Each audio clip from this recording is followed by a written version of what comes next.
வணக்கம் நண்பர்களே, இந்த வீடியோவில் பார்த்துட்டு இருக்கிறதாங்க தண்டு சுஸ்ரா தைலம். இந்த தண்டு சுஸ்ரா தைலம் வந்து சித்த மருத்துவத்திலையும் ஆயுர்வேத மருத்துவத்திலையும் எதுக்கு பயன்படுத்தப்படுகிறது அப்படின்னு வந்து பார்த்தீங்கன்னா, நம்மளுடைய பிறப்புறுப்பு வந்து ரொம்ப சின்னதாக இருக்குது இல்லையா, அதை வந்து பெரியதாக மாற்றுவதற்காக இந்த வீடியோவில் பார்த்துட்ருக்கேன். இந்த தண்டு சுஸ்ரா தைலம் வந்து சித்த மருத்துவத்திலையும் ஆயுர்வேத மருத்துவத்திலையும் நம் முன்னோர்களாலும் சித்தர்களாலும் கண்டுபிடிக்கப்பட்ட மூலிகையில் இதுவும் ஒன்றுங்க.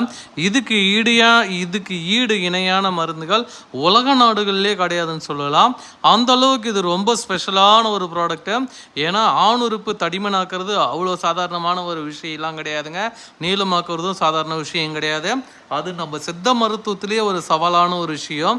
அந்த சவாலான ஒரு விஷயங்கள் தான் நம் முன்னோர்களாலும் சித்தர்களாலும் வழிமுறை அந்த காலங்களிலே சொல்லியிருக்காங்க. அந்த சொன்ன வழிமுறையின் அடிப்படையில் தயாரித்து தான் இந்த தண்டு சுஸ்ரா தைலம். இந்த தண்டு சுஸ்ரா தைலம் வந்து எக்ஸ்போர்ட் ஆகிட்டுங்க வெளிநாடுகளுக்கெல்லாம் போகக்கூடிய ஒரு அற்புதமான மூலிகை மருந்துனே சொல்லலாம். இந்த மூலிகை மருந்து எந்தெந்த மாதிரி பிரச்சனையை ஃபேஸ் பண்ணுறவங்களுக்கெல்லாம் யூஸ்ஃபுல்லாக இருக்கும் அப்படின்னு வந்து பார்த்தீங்கன்னா, சிறு வயது முதல்ல இங்கே அதிகப்படியான சுயன்பம் ஈடுபட்டுட்டேன். அதனால் இப்போ பிறப்புறுப்பு வந்து ரொம்ப சின்னதாகிடுச்சு, ரொம்ப குட்டியாயிடுச்சுன்னுலாம் சொல்லுவாங்க. அதாவது சுயன்பம் பண்ணுறதுக்கு முன்னாடிலாம் பிறப்புறுப்பு நல்லா தடிமனாக இருந்திருக்கும், நல்லா நீளமாக இருந்திருக்கும், நல்ல ஒரு கம்பி போல் கடப்பாறை மாதிரி நல்ல ஒரு சூப்பராக இருந்திருக்குங்க. ஆனால் அந்த சுயன்பம்ன்ற ஒரு இதில் ஈடுபட்டதுனால ஃபஸ்ட்டு என்ன ஆகுன்னா தடிமன் வந்து குறைய ஆரம்பிக்குங்க.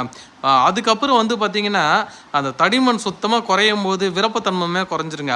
விரப்பத்தன்மை குறையிற கையோட அந்த லென்த்து கொஞ்சம் கொஞ்சமாக குறைஞ்சி உடம்பு போய் ஒட்டிக்குங்க. யூரின் போகிறது கூட ரொம்ப சிரமமாக இருக்கும். நீங்களும் எங்கெங்கேயோ மருந்து மாத்திரைகள் எல்லாமே வாங்கி பயன்படுத்தியிருப்பீங்க, ஆனால் ஒரு பிரோஜனமும் இருக்காதுங்க. ஆனால் நம்ம வீடியோவில் பார்த்துட்டு இருக்க இந்த தண்டு சுஸ்ரா தைலத்தை வாழ்க்கையில் ஒரே ஒரு முறை மட்டும் நீங்கள் வாங்கி பயன்படுத்தி பாருங்கள். உங்களுடைய பிறப்புறுப்பு ஒரு வாரத்தில்ங்க எண்ணி 7 நாளில் உங்களுடைய பிறப்புறுப்பு நல்லா தடிமனாக ஆரம்பிக்கும், நல்ல நீளமாகுங்க. இந்த மருந்து மொத்தத்தில் 90 நாட்களுக்கு வருங்க.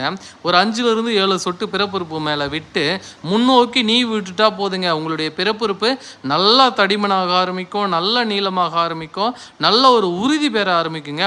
பிறப்புறுப்பில் ரத்தோட்டம் சீராயிடுச்சுனாவே பிறப்புறுப்பு வந்து தானாக தடிமனாக ஆரம்பிச்சிடும், தானாக நீளமாக ஆரம்பிச்சிருங்க. சிலருக்குலாம் பிறவில இருந்தே சின்னதாக இருக்கும், அவங்களுமே இதை வந்து பயன்படுத்தலாங்க. சிலருக்கு பிபி சுகர்னாலேயுமே வந்து இடையில சின்னதாக ஆரம்பிக்குங்க. ஒரு கவலையும் இல்லை. நீங்கள் எந்த பிரச்சனையினாலும் பாதிக்கப்பட்டிருந்தாலும் இந்த தண்டு சுஸ்ரா தைலத்தை நீங்கள் பயன்படுத்தக்கூடிய அந்த 7 நாட்கள்லேயே நல்ல ஒரு மாற்றத்தை பார்க்கலாம். நீங்கள் கொடுக்குற காசுக்கு ரொம்ப ஓர்த்துபுளாக இருக்கும், ரொம்ப யூஸ்ஃபுல்லாக இருக்கும். நீங்களே 4 பேருக்கு ரெஃபர் பண்ணுற அளவுக்கு இந்த ப்ராடக்ட்டு நல்ல குவாலிட்டியாக இருக்குங்க. தேவைப்படுறவங்க ஸ்க்ரீனில் தெரிகின்ற இந்த 2